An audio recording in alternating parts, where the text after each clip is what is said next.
Assalamualaikum warahmatullahi wabarakatuh.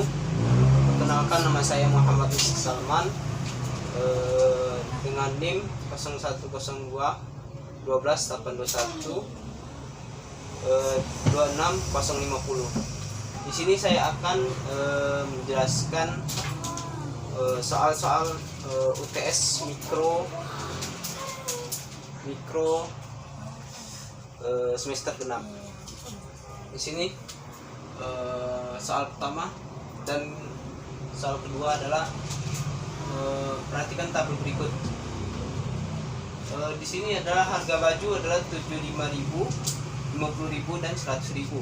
Harga sepatu ada 25.000, 25.000. Kuantitasnya ada 15, 32 dan 10. Kuantitas dari sepatu 35, 16 dan 40. Dari sini soal nomor 1 adalah dari tabel berikut. Dari tabel berikut ini buatlah turunan dari kurva permintaan. Yang kedua, gambarkanlah pergeseran kurva permintaan. Nah, sebelum membuat tabel kurva permintaan, kita harus membuat dulu kurva PCC. Jadi di sini adalah kuantitas dari sepatu. Ini kuantitas dari baju. Yang pertama, ketika harganya 75.000,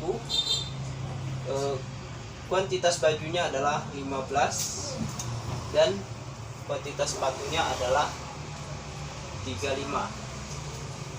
Jadi di sini adalah 15, di sini 35,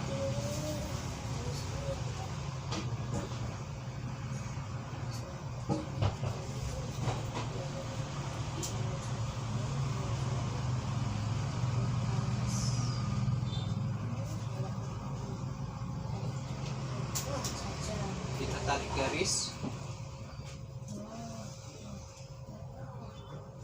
Ini merupakan kurva budget line pertama, dan di sini adalah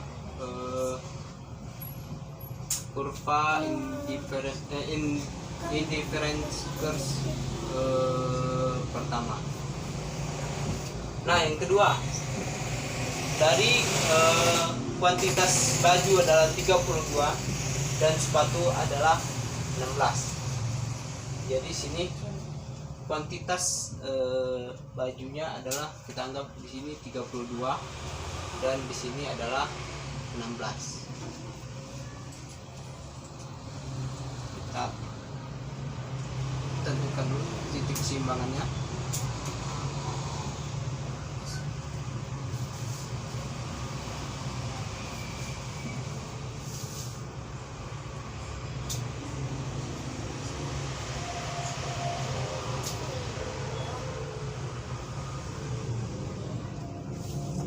Merupakan budget yang kedua, dan ini indifference ke kedua. Setelah itu ketika harganya dari tadi harganya turun dari 75 ke 50, sekarang naik dari 50 ke 100. Kalau dan menghasilkan kuantitas bajunya 10 dan kuantitas sepatunya adalah 40. Kita anggap di sini adalah 40, di sini 10.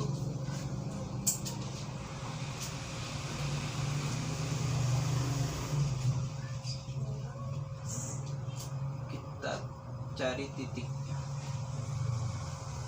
seimbangannya. Kok bisa? Lalu tarik kurva budget lainnya.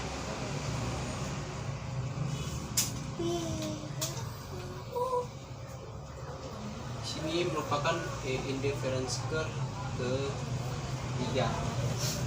Nah, dari mana kita dapat menentukan kurva PCC? Dari menyatukan kurva indifference curve menyatukan titik-titik keseimbangan dari harga tersebut, kombinasi harga tersebut. Jadi di sini merupakan kurva dari PCC-nya. Nah, sekarang bagaimana cara menentukan kurva permintaannya? Di sini kita turunkan dulu.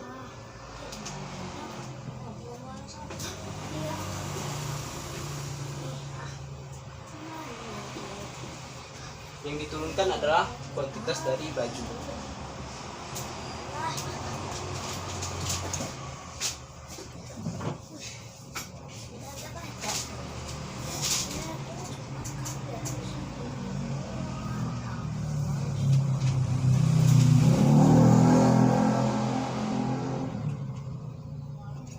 Di sini adalah kuantitas dari baju. Sini harga dari baju tersebut.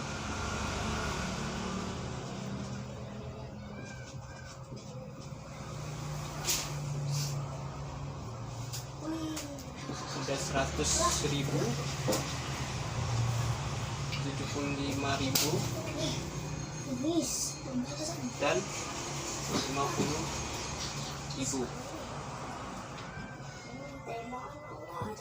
Nah, ketika harganya 100.000, maka titiknya kuantitas bajunya adalah 10. Jadi di sini. Ketika harganya 75.000, maka kuantitas bajunya adalah 15. Jadi di sini. Dan ketika harganya 50, maka kuantitas bajunya adalah 32.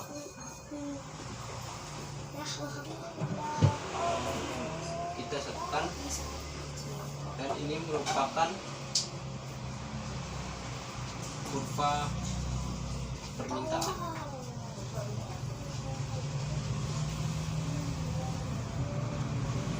Nah, dari sini bisa kita simpulkan bahwa cara menentukan kurva permintaan dengan membuat dulu kurva PCC-nya.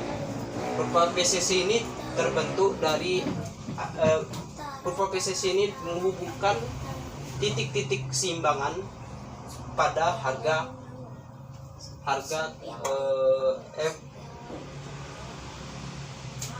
pada harga pasar.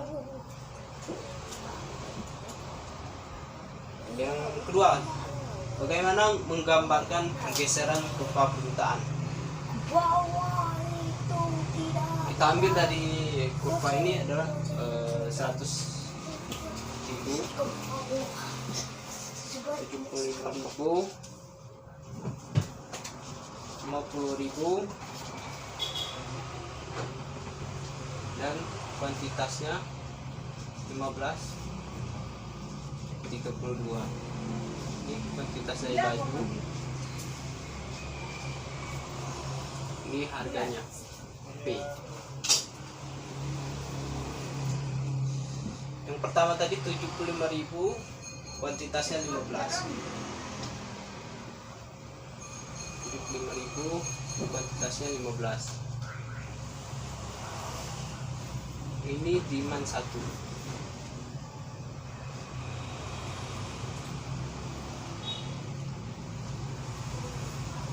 Yang kedua adalah 50.000 dengan kuantitas bajunya adalah 32.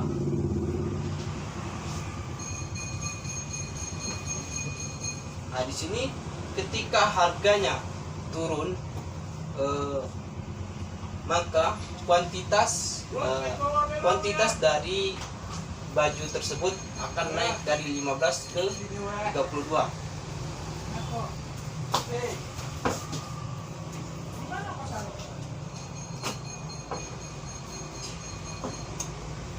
Selanjutnya,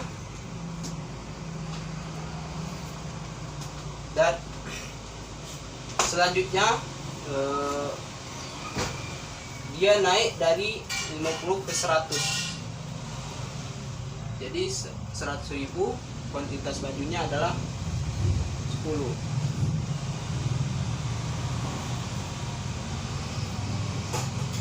Nah, ini artinya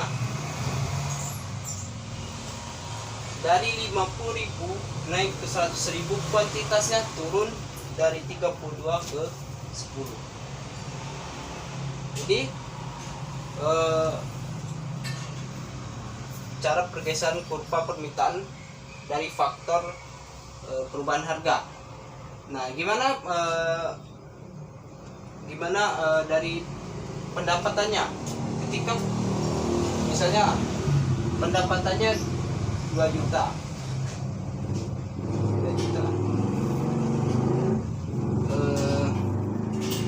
kuantitasnya 100.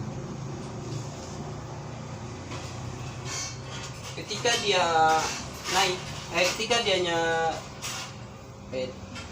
naik menjadi 3 juta, maka kuantitasnya akan meningkat juga. Jadi misalnya 200. Nah, dari sini bisa disimpulkan bahwa ketika pendapatan itu naik, maka kurva permintaannya akan bergeser ke kanan. Selanjutnya, ketika pendapatannya menurun, maka kuantitasnya juga ikut menurun, misalnya 50. Nah, maka kurvanya akan bergeser ke kiri.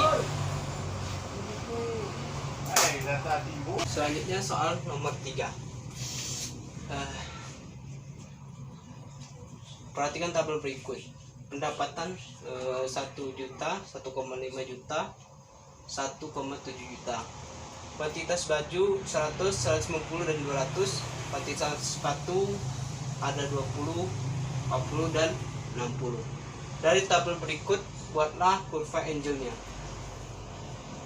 Di sini dari kuantitas baju, sebelum membuat kurva angel, kita harus membuat dulu kurva ICC-nya. Dari di sini kuantitas baju dan kuantitas baju 100 dan 20. Di sini kita buat 100, di sini 20.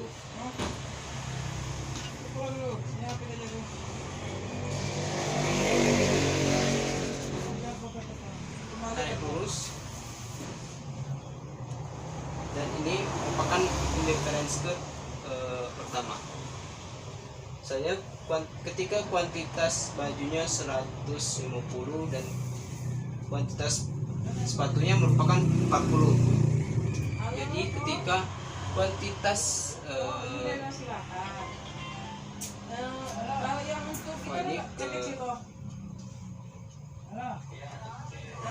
balik ini jadi ini sepatu,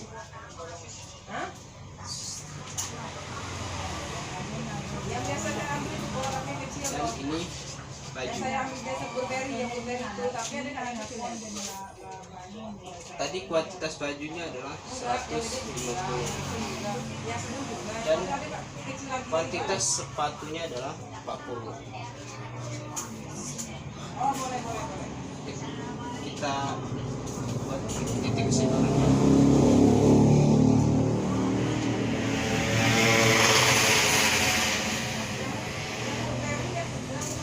Ini merupakan indifference curve kedua. Setelah itu ketika kuantitas sepatunya 60 dan kuantitas bajunya adalah 200.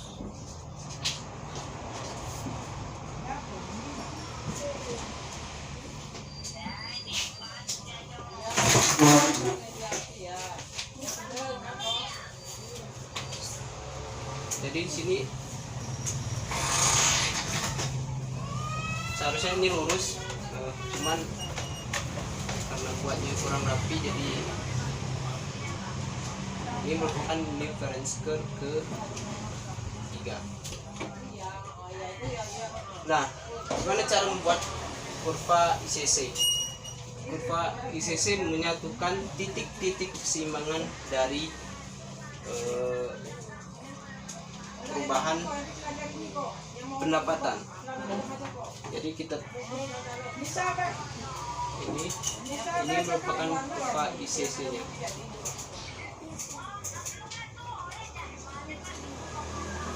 Nah, dari tabel dari kurva ICC tadi bisa kita membuat kurva tinggalnya di sini menghubungkan 20, 40 dan 60.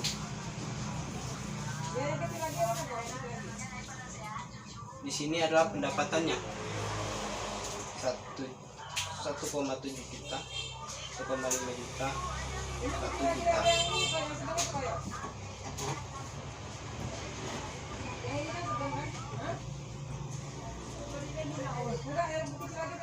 Nah, di sini ketika 1 juta, maka kuantitas sepatunya adalah 20.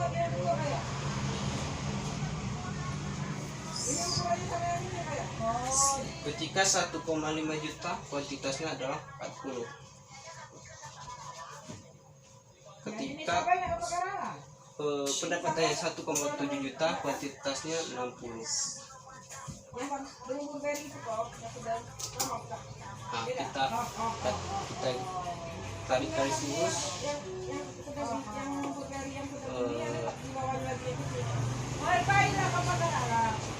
Ini merupakan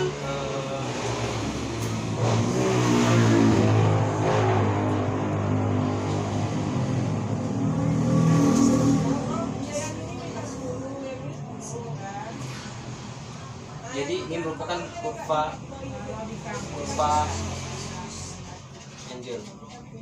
Nah, kurva Angel ini merupakan kurva yang menggambarkan bagaimana hubungan dari pendapatan dan kuantitas dari permintaan tersebut. Nah, kurva Angel ini terbentuk dari adanya ICC ini. ICC ini merupakan kurva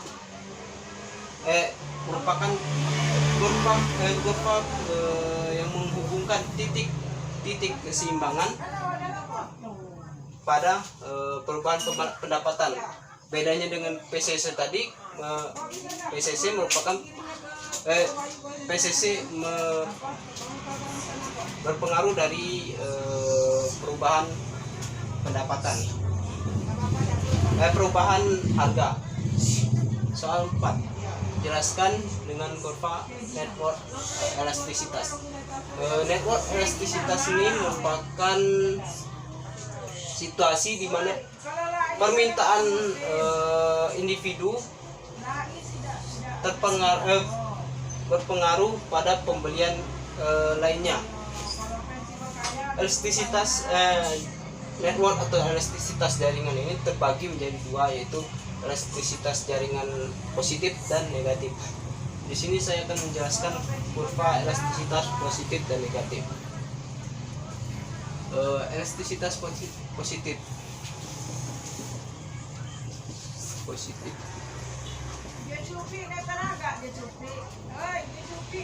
Kita anggap saja di sini harganya 30 dan kuantitasnya adalah 40.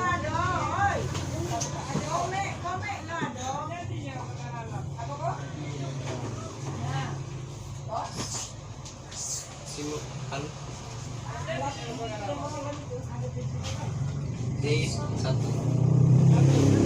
misalnya 120, maka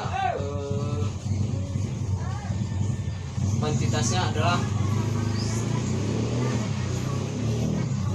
60.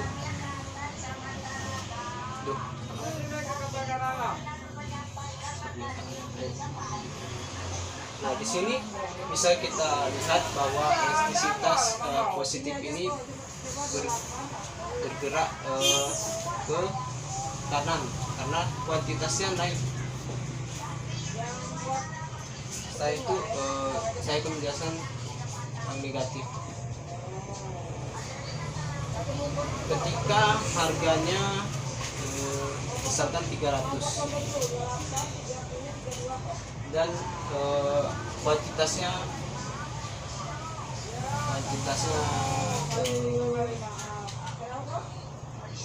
dan misalkan 60. Ini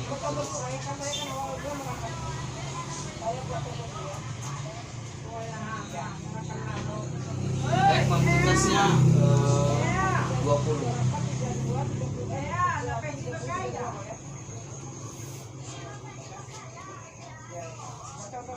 Kuantitasnya 60 tadi ya.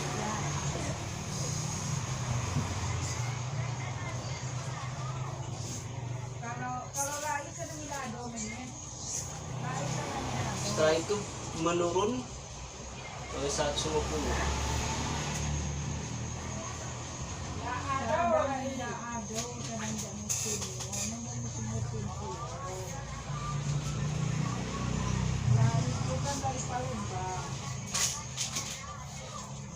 Nah, jadi kuantitasnya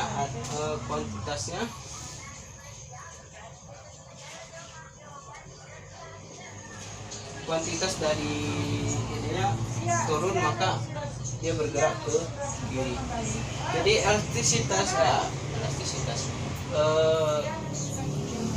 eksternalitas dari eksternal positif ini eksternalitas yang terpengaruh pada efek ikut-ikutan. Kalau negatif ini berpengaruh pada efek Gensi yang mengacu pada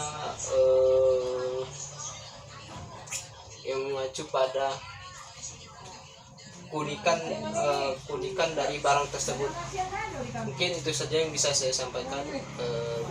Lebih dan kurang saya mohon maaf. Pada Allah saya mohon ampun. Assalamualaikum warahmatullahi wabarakatuh.